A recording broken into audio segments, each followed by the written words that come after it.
Smart school ये मेरा school है। Assalamu alaikum students. I am your teacher of the subject Social Studies, Miss Sana. I hope you are fine and are enjoying good health. So let's start our lecture of class 8. Please open your books from page number 12. Students, we are discussing question answers of unit number 2. And today we will discuss long question answers.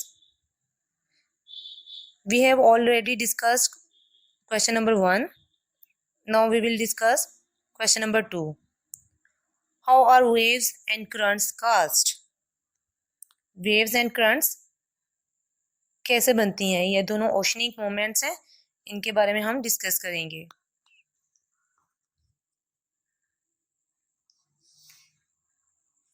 Currents are large masses of water moving in a definite direction in the open sea or ocean. Currents are mainly produced by wind, but also by differences in saltiness in water masses, differences in temperature, the Earth's rotation and the Moon's gravitation. जब water open सी या ocean में एक definite direction की तरफ move करता है और जब ह्यूज क्वांटिटी में मूव करता है तो उसको करंट्स कहते हैं. और ये करंट्स मोस्टली तो विंड की वजह से प्रोड्यूस होती हैं, लेकिन इन सम केसेस ये वाटर की साल्टीनेस की वजह से भी प्रोड्यूस होती हैं और टेम्परेचर के डिफरेंस से भी. अगर टेम्परेचर ज़्यादा होगा तो वाटर हॉट हो जाएगा और हॉट वाटर वो ज़्यादा स्मूथली और स्विफ्टली मूव करता है, तो करंट्स भी ज़्यादा तेज़ी से बहेंगी. और अर्थ की रोटेशन और मून की ग्रेविटेशन पे भी डिपेंड करती हैं करंट्स, क्योंकि अगर मून अर्थ के वाटर को ज़्यादा अपनी तरफ पुल करेगा तो करंट्स भी उतनी ज़्यादा प्रोड्यूस होंगी. Waves are produced when force is exerted by the wind on the water surface. Energy is transferred from the wind to the water. Waves or big swells are produced which can travel over long distances. और waves तब बनती हैं जब wind water surface पर अपने force exert करती है. Exert means put करती है और wind की energy water की energy में transfer हो जाती है और इस तरह की waves जिनको हम बिग स्वेल्स भी कह सकते हैं वो बनते हैं और ये वेव्स काफ़ी लॉन्ग डिस्टेंस तक ट्रैवल कर सकती हैं. A wave size depends on wind speed, wind duration and the air area over which the wind blows.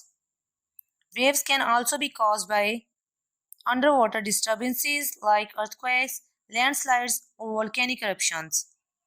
और एक वेव का साइज डिपेंड करता है कि हवा की स्पीड कितनी थी और कितनी देर तक हवा चलती रही है और कितने एरिया पर हवा चल रही थी. क्योंकि अगर स्टूडेंट्स हवा की स्पीड ज़्यादा होगी तो वो वाटर को उतनी ज़्यादा स्पीड से पुश करेगी और अगर हवा का ड्यूरेशन चलने का ड्यूरेशन ज़्यादा होगा तो वो ज़्यादा वेव्स प्रोड्यूस कर सकती है. और लेकिन हवा के अलावा वेव्स जो हैं वो अंडर वाटर डिस्टर्बेंसेस की वजह से भी बन सकती हैं, जैसे कि अर्थक्वेक या लैंडस्लाइड या वोल्केनिक eruption से वाटर में डिस्टर्बेंस होती है तो उससे भी वेव्स या बिग स्वेल्स प्रोड्यूस होती हैं.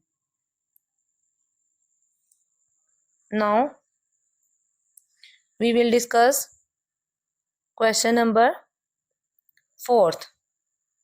What is the difference between a channel and a straight?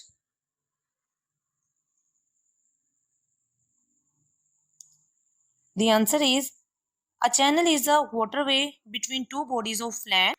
To lands के दरमियान वाटरवे को चैनल कहते हैं. The English channel separating England and France is very famous. और इंग्लिश चैनल जो कि इंग्लैंड और फ्रांस को सेपरेट करती है ये काफ़ी फेमस है. Whereas a strait is a naturally formed narrow waterway which connects two large bodies of water.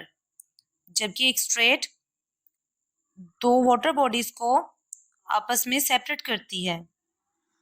Most commonly it is a channel of water that lies between two landforms.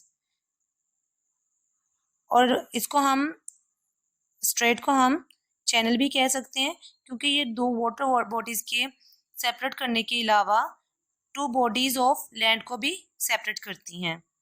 The strait of Gibraltar, strait of Hormuz and strait of Malacca are a few well known straits.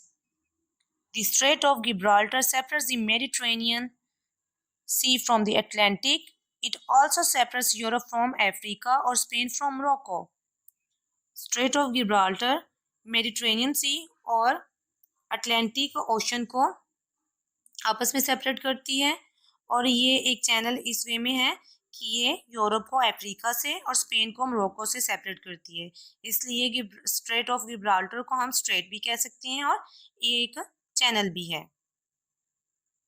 Students, I hope आपको ये question answers understand हो गए होंगे। Please learn these questions by heart. Take care of yourself. Thank you. Allah हाफिज़।